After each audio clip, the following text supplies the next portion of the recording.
എപ്പിസോഡിന്റെ തുടക്കത്തില് ഹീറോ അവനവന്റെ full power എടുത്ത് അതാ പെൺകുട്ടിയെ കൊണ്ട് കൺട്രോൾ ചെയ്യിപ്പിച്ച് ഇപ്പൊ വില്ലനെ അടിക്കാനായിട്ട് അവന്റെ തൊട്ടടുത്തേക്ക് ഇപ്പൊ പാഞ്ഞു വരികയാണ്.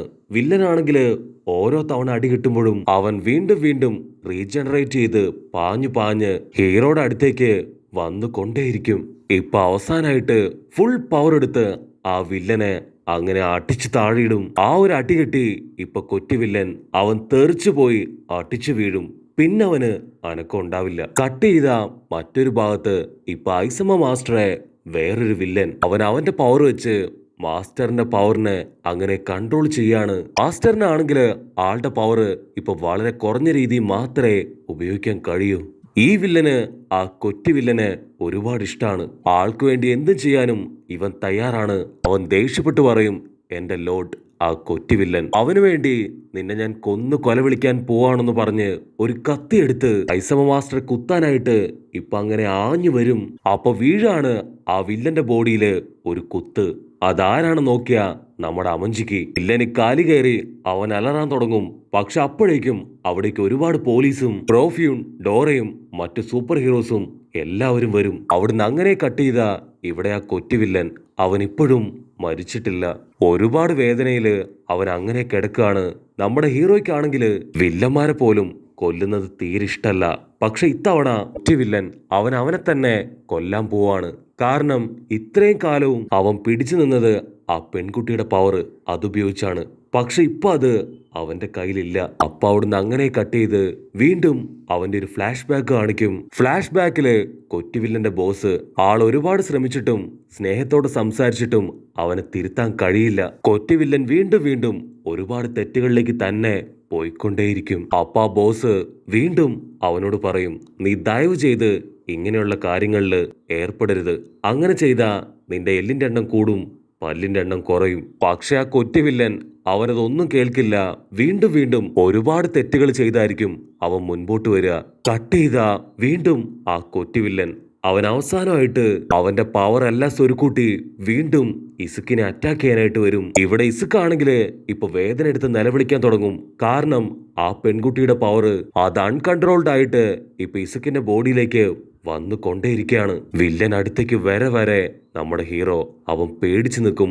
അപ്പൊ കറക്റ്റ് സമയത്ത് നമ്മുടെ ഡോറ പെണ്ണ് അവൾ അവിടേക്ക് ചാടി വീണ് വില്ലനെ പിടിച്ചു വലിച്ച് അവനെ അങ്ങനെ ലോക്ക് ചെയ്യും. അപ്പൊ അതേ സമയത്ത് ഇപ്പൊ ഐസമ മാസ്റ്റർ ആളും സേഫ് ആയിട്ട് ഇപ്പൊ ബിൽഡിങ്ങിന്റെ പുറത്തേക്ക് വരും.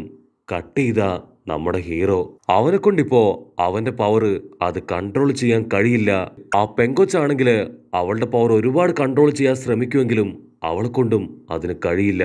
ഹീറോ വീണ്ടും വീണ്ടും ഇപ്പൊ വലിയ ഒച്ചത്തില് നിലവിളിച്ച് കരയാൻ തുടങ്ങും. അത് കണ്ട് ഐസമ മാസ്റ്റർ ഇപ്പൊ കറക്റ്റ് ആയിട്ട് ആളുടെ പവർ ഉപയോഗിച്ച് ആ പെൺകുട്ടിയുടെ പവർ അത് മുഴുവനായിട്ടും ഇപ്പൊ ഇറേസ് ചെയ്യും. ഹീറോ അങ്ങനെ പതിയെ പതിയെ നോർമൽ ആവാൻ തുടങ്ങും. എന്നിട്ട് ബാക്കിയുണ്ടായിരുന്ന സൂപ്പർ ഹീറോസ് അവരാ ബിൽഡിംഗ് മുഴുവൻ ഇപ്പൊ കയറി ഇറങ്ങി നടക്കും. ഇനി ഏതെങ്കിലും വില്ലൻ അവിടെ എവിടെയെങ്കിലും ഉണ്ടോ, ലീഗ് ഓഫ് വില്ലൻസിലെ ആൾക്കാര് അവരാ ബിൽഡിങ്ങിന്റെ ഏതെങ്കിലും ഭാഗത്തുണ്ടോ എന്നൊക്കെ നോക്കി അവരങ്ങനെ നടക്കും. അപ്പൊ അതേ സമയത്ത് ലോങ് ഷോട്ടില് ആ ടോഗ പെണ്ണ് അവളിപ്പോ ഇസുക്ക് പയ്യനെ നോക്കി സങ്കടപ്പെട്ട് വെള്ളം ഇറക്കി അങ്ങനെ നിൽക്കും. അപ്പൊ അവിടുന്ന് അങ്ങനെ ബ്ലാക്ക് ഔട്ട് ചെയ്ത് വില്ലന്മാരെ എല്ലാവരെയും ഇപ്പൊ ജയിലിലേക്ക് കൊണ്ടുപോകും. കൊറ്റി വില്ലന്റെ അപ്പാപ്പൻ ബോസിനെയും ബാക്കി അടികെട്ടി വലിയ പരുക്കുകൾ പറ്റിയ നമ്മുടെ സൂപ്പർ ഹീറോസിനെയും അവരെയും ഓരോരുത്തരായിട്ട് ഇപ്പൊ ഹോസ്പിറ്റലിലേക്ക് കൊണ്ടുപോകും.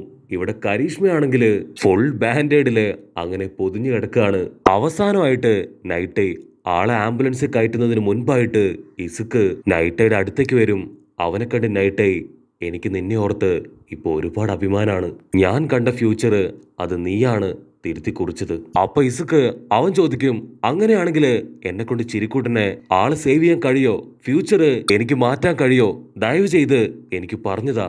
അതിന് നൈറ്റേ ആൾ ടെൻഷനായിട്ട്, എനിക്കറിയില്ല, നീ ഇപ്പോ എന്റെ അവസ്ഥ കണ്ടില്ലേ? എന്റെ വയറ്റില് വലിയൊരു കല്ല് കുത്തിക്കേറിയിരിക്കുകയാണ്. നീ അത് കണ്ടില്ലായിരുന്നോ? ഞാനിനി ജീവിക്കോ മരിക്കോ എന്നറിയാതെ ടെൻഷൻ അടിച്ചിരിക്കുകയാണ്. അപ്പൊ അവിടുന്ന് അങ്ങനെ കട്ട് ചെയ്ത് ഇപ്പൊ നൈറ്റയെ ആംബുലൻസിൽ കയറ്റി അവിടുന്ന് കൊണ്ടുപോകും. അപ്പൊ റേക്കു അവനിപ്പോ ഹീറോയോട് താങ്ക്സ് പറയും. കാരണം ഹീറോ ഇല്ലായിരുന്നെങ്കിൽ ഒരിക്കലും ഈ മിഷനിൽ അവർക്ക് ജയിക്കാൻ കഴിയില്ല. അവിടുന്ന് അങ്ങനെ കട്ട് ചെയ്ത ആ കൊറ്റി വില്ലൻ അവനെ ആംബുലൻസിൽ കയറ്റി സ്റ്റേഷനിലേക്ക് കൊണ്ടുപോയിക്കൊണ്ടിരിക്കുകയാണ്. ആ സമയത്ത് ആ ഡോമർ വില്ലൻ അവൻ ആ ആംബുലൻസിലേക്ക് ചാടി വന്ന് ഇപ്പൊ ആംബുലൻസ് അത് തകർക്കാൻ തുടങ്ങും. അപ്പൊ അത് കണ്ട് ഒരു സാൻഡ് സൂപ്പർ ഹീറോ ആൾ അവിടേക്ക് വരും. എന്നിട്ട് അവന്റെ സാൻഡ് പവർ ഉപയോഗിച്ച് ഇപ്പൊ ഡോമർ വില്ലനെ അറ്റാക്ക് ചെയ്യാൻ തുടങ്ങും. സാൻഡിന്റെ അടി കിട്ടി ഡോമർ തെറിച്ചു വീഴും.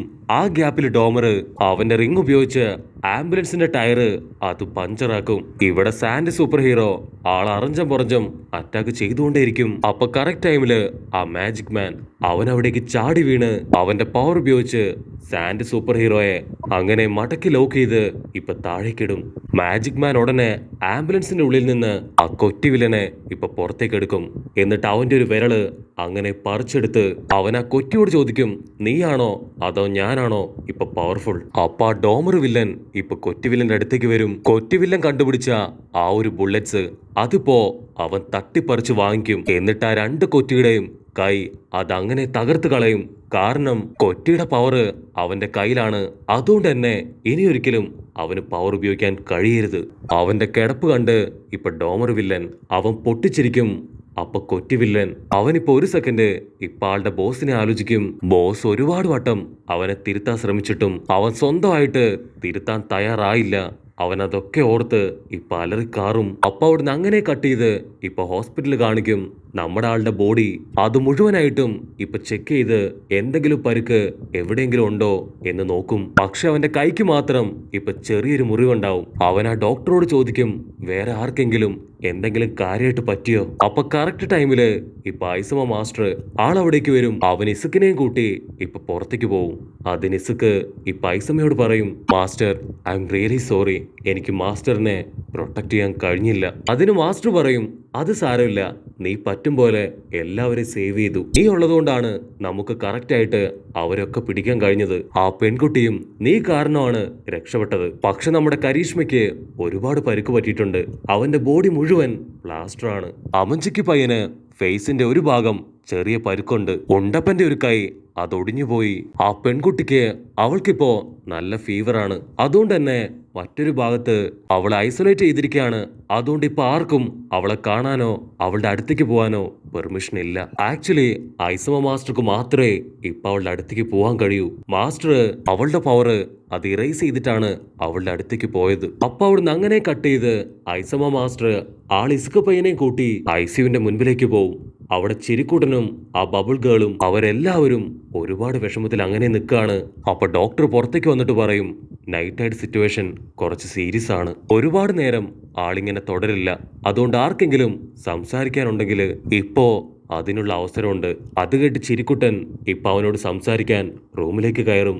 കാരണം ഒരുപാട് നാളായി അവര് പരസ്പരം സംസാരിച്ചിട്ട്. അത് കഴിഞ്ഞ് ഇപ്പൊ ഇസുക്ക് പയ്യൻ അവൻ അവിടേക്ക് വന്ന് ഇപ്പൊ നൈറ്റയുടെ കാല് പിടിച്ച് പൊട്ടിക്കരയാൻ തുടങ്ങും. മാസ്റ്റർ ദയവ് ചെയ്ത് നിങ്ങൾ തിരികെ വാ. എനിക്ക് നിങ്ങളുടെ കൂടെ തന്നെ ട്രെയിനിങ് എടുത്ത് ഇനിയും ഒരുപാട് വലുതാവണം. അത് കേൾക്കുമ്പോ ഇപ്പൊ നൈറ്റയ്ക്കും ഒരുപാട് വിഷമാവും. അപ്പൊ അവിടേക്ക് ഇപ്പൊ ചുന്ദരക്കുട്ടനും വരും. അവനും പൊട്ടിക്കരയാൻ തുടങ്ങും. മാസ്റ്റർ എനിക്ക് നിങ്ങളെ ഒരുപാട് ഇഷ്ടമാണ്. ഞങ്ങളെയൊക്കെ വിട്ടുപോവാൻ നിങ്ങളെ കൊണ്ട് കഴിയോ? അതിന് നൈറ്റേ അവൻ ചുന്ദരനോട് പറയും, നിനക്ക് പവർ ഇല്ലെങ്കിലും ഉറപ്പായിട്ടും ഫ്യൂച്ചറിൽ നീ വലിയൊരാളായി മാറും. അത്രയും പറഞ്ഞ് ആള് മരിക്കുന്നതോട് കൂടെ ഈ ഒരു എപ്പിസോഡും അവസാനിക്കുന്നു. എപ്പിസോഡ് ഇഷ്ടപ്പെടുകയാണെങ്കിൽ തീർച്ചയായിട്ടും ലൈക്ക് ചെയ്യാനും കമന്റ് ചെയ്യാനും ഷെയർ ചെയ്യാനും മറക്കല്ലേ. അടുത്തൊരു അടിപൊളി എപ്പിസോഡുമായിട്ട് കാണുന്നവരെ ഇറ്റ്സ് മീ വിത്ത് ഗോ പോളി.